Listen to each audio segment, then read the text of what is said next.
Hey, General Psych students. It's time for another screencast. So now I am going to talk to you about consciousness.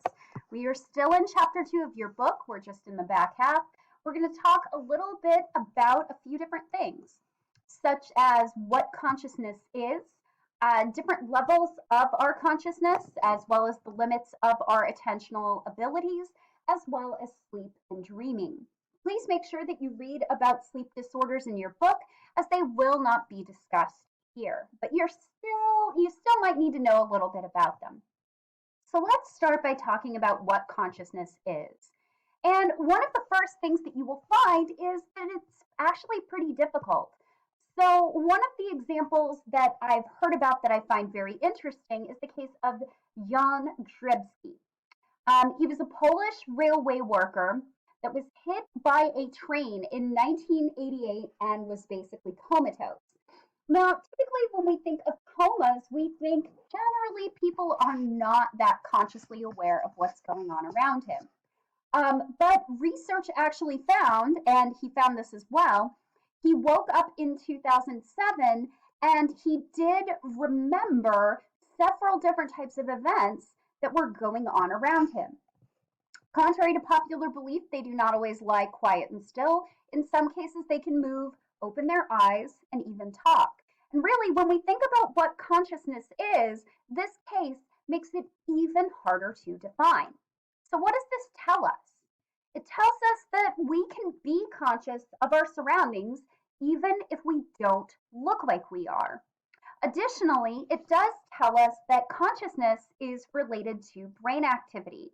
So we talked last week about the concept of monism, the idea that mental processes emerge from brain activity. And we can think of that as a materialistic argument. It's the idea that the things that we consider like consciousness can be broken down into brain activity and firing patterns and things like that. So, what is consciousness?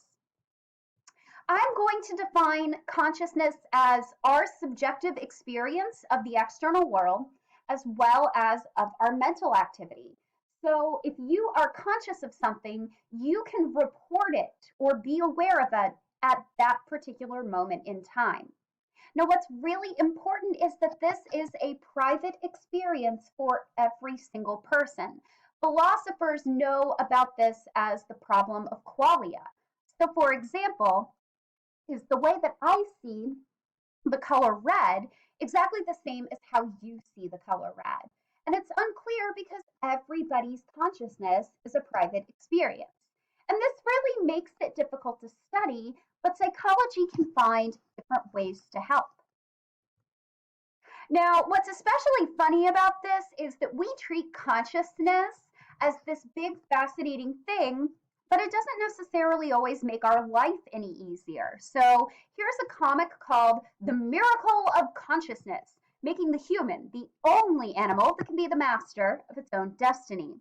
So you have this man eating a sandwich. Why am I eating this stuff? It's terrible for me, but I can't stop. Pigeon's over here thinking of nothing, eating just fine. I wonder why I keep going out with her. She's totally wrong for me. Pigeon's over here with his pigeon partner and no thought at all. Oh no, I'm yelling at Wayne. There's going to be trouble. Why am I losing my temper?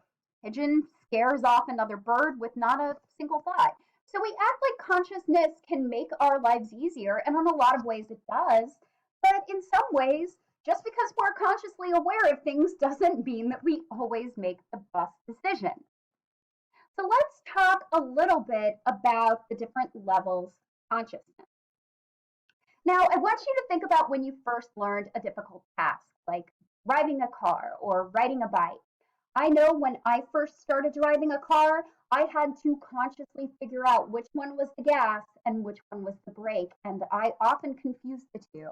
And I was very aware of everything around me. I was very slow. I was fully conscious. Anytime that we're learning something that's difficult or we're doing something new, we're going to be fully conscious of every single step that we take. As we get better, tasks become more automatic. You can get in your car if you've had sufficient experience with driving and go somewhere, get out of the car, and realize that you didn't really think much about the task at all. We become much less conscious of what we're doing.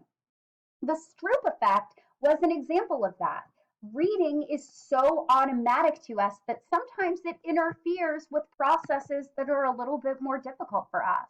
So we start by being fully conscious when we do something, and if we perform that task often enough or long enough, we will no longer be conscious of those different steps. But the problem is we only have so much attention for conscious experience. So now it's time for a magic trick. I want you to pick a card from this stack and I want you to memorize it. Go ahead, pick one. Now, I'd like you to whisper the name of the card that you picked in your mind. Do not skip this part. It's really important. And now I have removed your card. It's magic. But is it? Probably not. Now, if you're surprised that I picked your card, I have something very important to show you. So here we're looking at a 7 of clubs, 9 of diamonds, an 8 of spades, a 9 of clubs, a 7 of hearts. None of those are present here. I removed all of the cards. Now, how did this work? I asked you to pick a card. You picked your card and you started to memorize it, which meant that, let's say you picked the 8 of clubs. You pick the 8 of clubs, you're not really paying a lot of attention to what those other cards are. And then when I asked you to whisper the name of the card in your mind, you're still thinking of the 8 of clubs.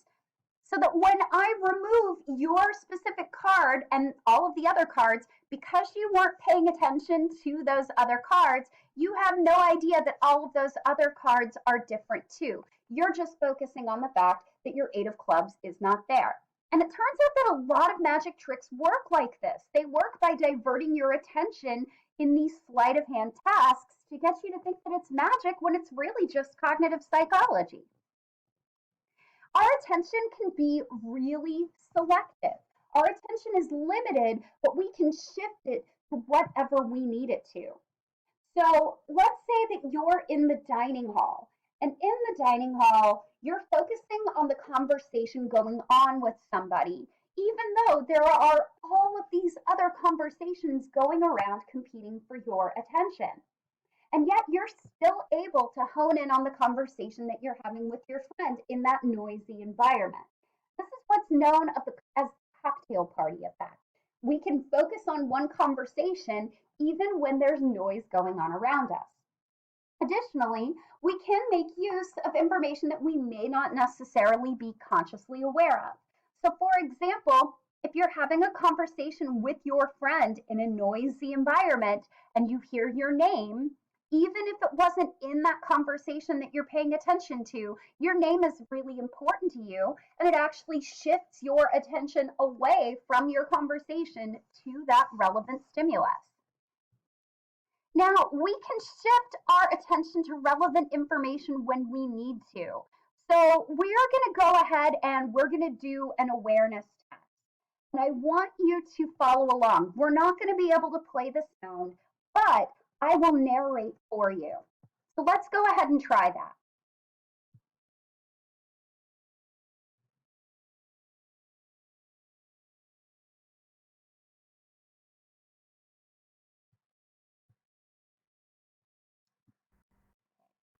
So this is an awareness test, and here is the only task you have to do.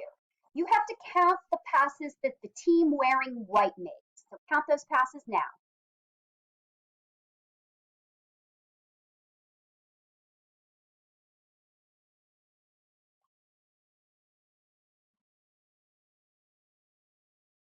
Okay, so you should have gotten 13. That's the correct number of passes. But I have a question for you. Did you see that moonwalking bear? So they're going to rewind the video. Don't count, just watch. Don't count any passes, just watch.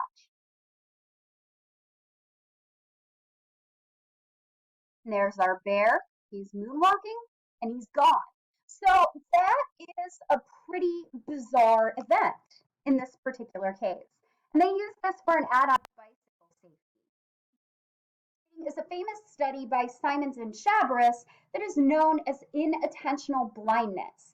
This is when, because our attention is diverted to something else, in this case, counting passes that a teen wearing white makes, we're not able to notice something that is bizarre in our midst. If we hadn't had our attention diverted, we would have noticed it. But because we were too busy using our attention for something else, we missed it. Now, we can also miss changes in stimuli, and I will show you this video another time because there's not really sound and I don't feel like narrating all the voices. But we can also miss changes in our visual environment with change blindness. Now, one of the things that we will find is that unconscious processing can very largely affect our behavior. Now, some people point to the example of a Freudian slip. So, for example, if I say to somebody, occasionally, have you ever called the teacher mom when you were growing up? Somebody would say that you identify your teacher as a mother figure. Odds are pretty good that that's not exactly what's happening. What's probably happening is that your teacher, is typically female, typically an authority like your mother is. And it's very easy to get those concepts unconsciously mixed up. We can also have subliminal processing, where we actually process sensory information without conscious awareness. So I'm going to go ahead and stop here, and we will talk about sleep next.